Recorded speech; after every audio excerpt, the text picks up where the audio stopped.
بسم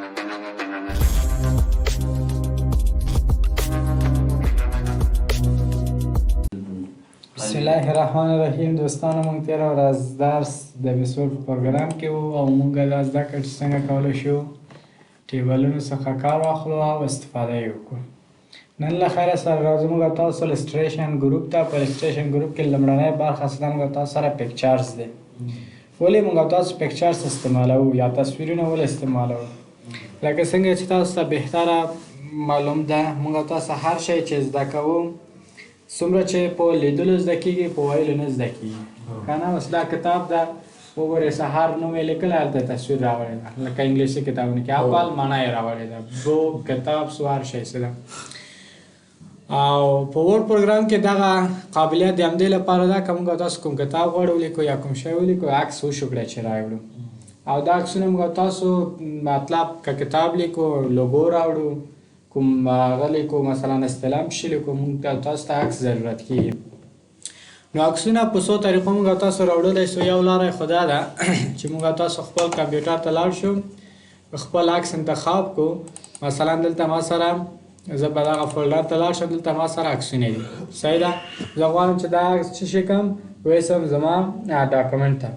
نو د دې لپاره زه به لاړ شم دغه عکس انتخاب کوم، رایټ کلیک به پرې وکړم، ورته به ووایم چې کاپي مې واخیست. زه اوس په ورډ پروګرام ته دلته رایټ کلیک کوم او ورته وایم پیسټ، یا دلته هم کې تاسو بلد یاستئ پیسټ هم زده کړی وو، پیسټ باندې کلیک وکړه، دغه عکس څه شو موږ تاسو ته راغی. یو لاره خو یې دا ده چې موږ د دې له لارې نه کولی شو. بله لاره یې دا ده چې تاسو دغه عکس انتخاب کړ، داسې راځه کش یې کړه، دغسې ورډ پروګرام ته راسه، دلته یې واچوه. دا یو بله لاره شو، دا یې اسانې لارې دي. او درېیمه لاره یې په خپل ورډ پروګرام له لارې نه موږ راوړلی شو. لکه موږ تاسو په واټساپ کې تاسو زده ده چې کله ځئ واټساپ ته چاته غواړئ چې عکس چې ولېږئ، دلته ځئ، دلته ورته کلیک کوئ، ورته وایئ چې مثلا فوټو اینډ ویډیو او عکس راوړئ. نو دلته موږ تاسو په ورډ پروګرام کې هم دا قابلیت لرو. زه انزیډ ته پکچر، دلته درېیم اپشنونه موږ ته راکړي دي. لومړی اپشن یې دا وایي دس ډیوایس، له همدغه کمپیوټر نه. دا دوه د نور څه دي آنلاین کار کوي، چې تاسو انټرنیټ ولرئ، سټاک ایمیج او آنلاین پکچرز کولی شئ راوړئ. نو زه دس ډیوایس باندې کلیک کوم، چې کله مې کلیک وکړ خپل عکسونو پسې ګرځم، هر چېرته چې زما عکسونه وي هماغه زه راوړم. دلته راځم یو عکس انتخابوم، مثلا دغه انزیډ کوم، دا عکس ماته څه شی سو، دلته راغی کولی شم ورڅخه کار واخلم. دا نو دغسې کولی شو تاسو عکس راوړئ. بل دوستانو موږ تاسو چې عکس راوړو، د عکس په اړه څو مهمې خبرې دي چې باید دغه موارد موږ تاسو په نظر کې ونیسو، تر څو له موږ نه څه شی نیسي، ګډوډي ونیسي. د عکس راوړلو لپاره دوستانو چې کله موږ تاسو یو عکس خپل ډاکومنټ ته راوړو، نو د دې عکس لپاره موږ تاسو بېلابېلې خبرې لرو. مثلا دغه عکس ما خپل ډاکومنټ ته راوړ، تاسو هېڅ کله څه کله عکس راوړ، د دې سایز داسې له دغه ځای نه غټه وړوکی کوئ ما، یا له دې ځای نه غټه وړوکی کوئ ما. ولې؟ ځکه چې خرابېږي تاسو هماغه عکس. که زه دا په انسان عکس کې درته وښایم، ګورئ دا موږ تاسو سیستم څومره ورسره خرابېږي. مثلا که موږ تاسو یو انسان عکس ولرو، دلته ووینو چې کوم داسې مناسب عکس وي موږ تاسو سره، نو دلته به زه لاړ شم یو مناسب عکس پیدا کړم. په طور مثال دا یا دا بخي دا عکس مې راوړ، صحیح ده. اوس که زه وغواړم دغه عکس کې تغیرات راوړو، سایز یې وړوکی کړم، که زه له دې ځای نه دا وړوکی کړم، ګوره خراب شو. که غواړم چې غټ کړم، بیا هم خراب شو. نو د دې کار لپاره چې دا زموږ او تاسو کار خراب نیسي، عکس هم همداسې ټول خپل هغه کوم مشخصات څه دي حفظ کړي. نو له کیبورډ نه راسئ چې پرس کړئ شفټ بټن، چې شفټ دا تاسو پرس ونیسئ، چې کله دا پرس ونیول د کونج کې کلیک وکړئ، راشئ دا وړوکی کړئ، ټول له څلورو خواوو نه څه کېږي وړوکی کېږي او کولی شئ تاسو استفاده وکړئ او ورنه کار واخلئ. یعنې همیشه له کونج څخه د عکس وړوکی کړئ، له دې کونج نه له دې کونج نه مشکل نشته، خو له دغه منځ نه عکس مه وړوکی کوئ. ګوره که له دې ځای نه وړوکی کړو دا څه جوړ شو ورنه خرابېږي. نو همیشه له کونج نه عکس وړوکی کوئ، ورڅخه کار واخلئ. ښه، دا و د عکس په اړه یعنې مهم خبرې چې په لومړی سر کې مې درته وویلې.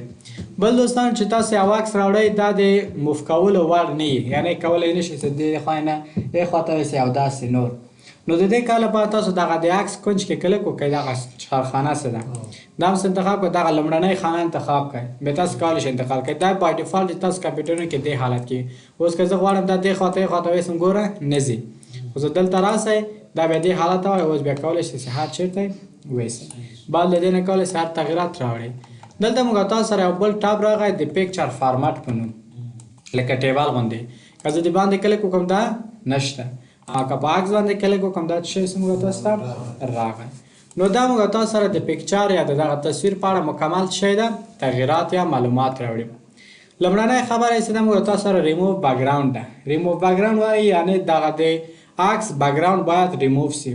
که تاسو فکر شوی بعضې مکتوبو شیانو کې دا لوګو چې راوړې ده هغه لوګو کې شاته سپین خط هغه ده بیکګراوند لري. مثلا که زه لاړ شم اوس دلته یو لوګو تاسو ته راوړو سره ښه پې خلاص شي. دلته ما سره لوګوګانې ډېرې شته. مثلا کوم لوګو واخلو، دا لوګو به واخلو د معرف لوګو. اوس ګوره دا اوس خو سپین ده نه معلومیږي هغه شی. فکر وکړئ که موږ تاسو د ورق هغه رنګ چینج کړو بیا تاسو دا ښه کتلی شئ. ګوره دا شاته سپین ده که نه ده، دا ډېر بد ښکاري نه، دا صحیح نه ده. دی تاسو هغه ټول یعنی پروفیشنلي و دا شیان بد ښکاري. نو د دې لپاره زه غواړم دغه سپین ځایونه څه شي سي له منځ نه دې لاړ شي. باید تنها ماته څه شی پاتې سي دغه لوګو یا آیکن دې پاتې سي. پیکچر فارمټ ته چې لاړ ریموو بیکګراوند باندې کلیک وکړئ، کوم ځایونه چې په بانجاني رنګ شوی ده دا به ریموو کېږي او کوم څه خپل رنګ یې ده خو هغه ده پاتې کېږي. اوس که زه راشم انټر پرس کړم ګوره خو دا خو داسې پاتې شو، دا زه داسې نه غواړم. نو لږ به څه شی کوو، لږ به وخت ورکوو تر څو منظم یې جوړ کړو. نو راځو دا انتخابوو، دلته بله صفحه خلاص شو. په بله صفحه کې موږ څلور اپشنونه لرو. لومړنی دوه دانې څه کوي؟ لومړنی وایي مارک ایریاز ټو کیپ، هغه ساحه راته علامت ګذاري وکړه چې غواړې ووسي یعنی ډیلیټ دې نه سي. دومې وایي مارک ایریاز ټو ریموو، هغه ساحه راته نشاني کړه چې غواړې ریموو سي له منځه لاړ شي. نو زه ورته وایم چې دغه ځایونه دې باید پاک نه سي. نو راشه دا څه کړه نشاني کړه ورته دغسې، دا دغسې مثلا دا همدغسې تر څو خپل رنګ وباسي. صحیح شو؟ دغه ځایونه هم پاک سي، باید دا هم پاک سي. صحیح شو؟ او دغه هلته هم دا لږ هغه ده جنجال یې زیات. اوس وشو، اوس په دغه کیپ چینج باندې یا انټر باندې کلیک کوم. اوس موږ تاسو سره هغه لوګو ډېر ښایسته راغی. اوس دا ښه ده که هغه مخکینی ښه و. صحیح شو؟ دې ته وایي ریموو بیکګراوند. په دغسې عکسونو کې بیا جنجال یې ډېر ده ځکه چې دا رنګه ډېر ده بیا تاسو سره لږ ځوروي. نو د دې کار هم لپاره بیا تاسو همداسې سخت عکسونه انتخاب کړئ، پکې کار زیات وکړئ تر څو ښه بلد سئ. مثلا دغسې وینئ چې یو ځای انتخابوئ بل ځای هم ورسره انتخاب کړئ، دا ځکه چې دا رنګونه پیژني. اوس دا وشو، دغه غاړه یې باید ریموو نه سي. صحیح شو؟ دغسې. اوس کیپ چینج دغه ده، دا موږ تاسو ته راغی. دا ځایونه اضافه شو. نو دغه ځایونه بیا دوم اپشن انتخابوو، ورته وایي دغه ځای بېرته ریموو کړه، دا هم ریموو کړه، دا هم ریموو کړه. صحیح شو؟ له دغسې دغه اوس انشاءالله ډېر ښایسته شو. صحیح شو؟ دغسې کولی شئ تاسو عکسونه بیکګراوند له منځه ویسئ او تغیرات پکې خپله زړه راوړئ. او دلته بله صفحه ده هغه ده ډسکارډ آل چینج، کلیک وکړئ پې ټول هغه څه تغیرات هم چې راوړي وو لغوه کېږي. بل موږ تاسو سره څه ده، دا موږ تاسو سره د دغه تصویر شفافیت ښیي، شی ښیي شفافیت. اوس دغه تصویر دومره شفاف ده، زه غواړم چې له دې نه دې زیات سي. دغه روښنایي ګوره بیخي سپین سو. که غواړئ تاریک سي دغسې کولی شئ روښنایي ورته زیاتوي، کولی شئ تاسو زیات کړئ هر څومره چې د تاسو خوښوي. بل رنګ ده، دا تصویر فعل حال رنګه ده، که تاسو غواړئ چې بیخي رنګ یې چینج کړئ هر رقم سیاه سفید غواړئ رنګه غواړئ داسې نقاشي غوندې سټایل کوم سټایل چې تاسو خوښوي کولی شئ استفاده کړئ. حتی دلته کولی شئ انتخاب کړئ ورته همدغه رنګونه هم کولی شئ تاسو استفاده وکړئ، نور شی خاص نه لري. بل موږ تاسو سره هغه ده آرټسټیک افیکټ دی، څه نقاشي غوندې افیکټونه پکې راوړي. ګوره مثلا داسې افیکټ داسې افیکټ داسې افیکټ نقاشي غوندې چې کوي کوم یو غواړئ دغسې کولی شئ تاسو انتخاب کړئ ورڅخه کار واخلئ نظر خپل ضرورت صحیح شو بل موږ تاسو سره لاندې څه ده ترانسپرنسي افیکټ ده څه ده په افیس 2019 نه بعد راغلی ده په مخکینیو کې نه وه دا د دغه عکس که شفافیت ښیي چې څومره یې تاسو په هغه کې موجود وي ډاکومنټ کې وینئ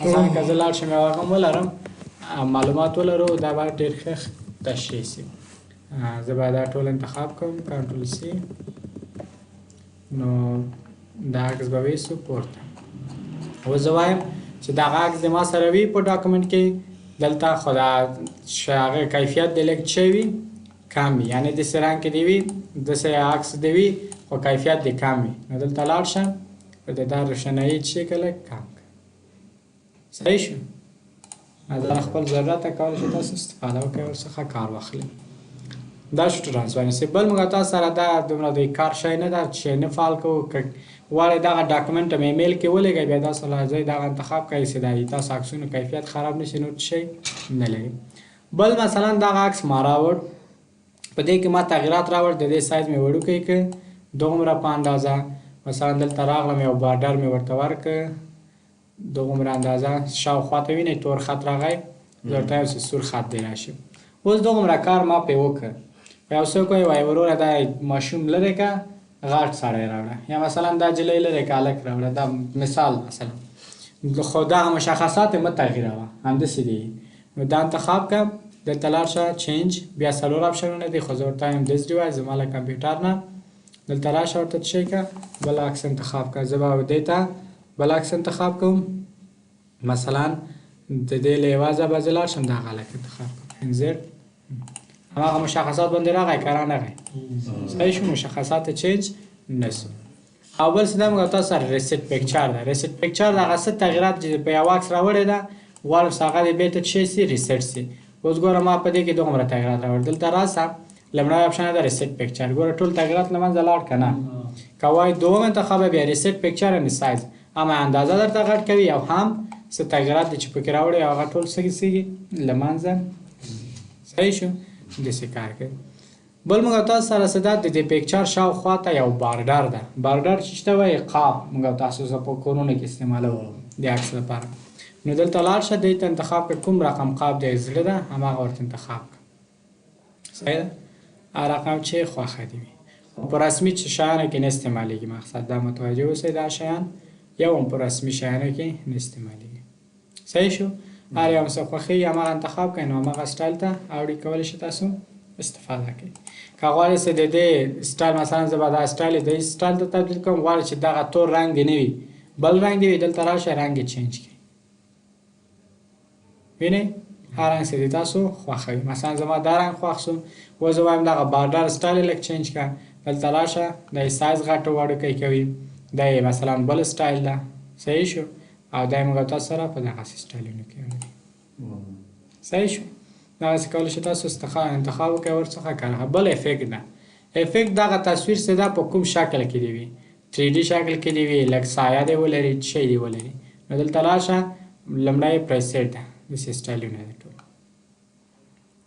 صحیح شو دا موږ تاسو سره شاډو سایه ورکوي شاوخوا ته وینئ لاندې سایه راغی داسې کولی شئ استفاده کړئ کولی شئ کم و زیات یې هم کوئ شاډو راشئ دلته آخري اپشن ته دلته سایز یې کولی شئ کم و زیات کړئ مثلا شاډو اوس دومره ده دا سایز یې زیات کړه توروالی یې زیاتېږي هر څومره تاسو غواړئ سایز یې کولی شئ غټ او وړوکی کوي صحیح ده بلر کولی شئ چې هغه یې زیاته کوي په کوم زاویه کې دې وي ډسټنس څومره د فاصله ولري له عکس نه دا تنظیمات تاسو پکې کولی شئ چینج کړئ بل موږ تاسو سره ریفلیکشن ده ریفلیکشن انعکاس ته وایي په آینه کې خو کله کله خپل تصویر لیدلی یا په موبایل کې کله کله ځان ته ګوري نو دا هم همداسې دی دلته به زه عکس وړوکی کړم وینئ لاندې عکس یې راغی داسې کولی شئ تاسو ریفلیکشن انتخاب کړئ بل موږ تاسو سره ګلو ده ګلو څلور شاوخوا ته داسې نرم رنګ راوړي صحیح شو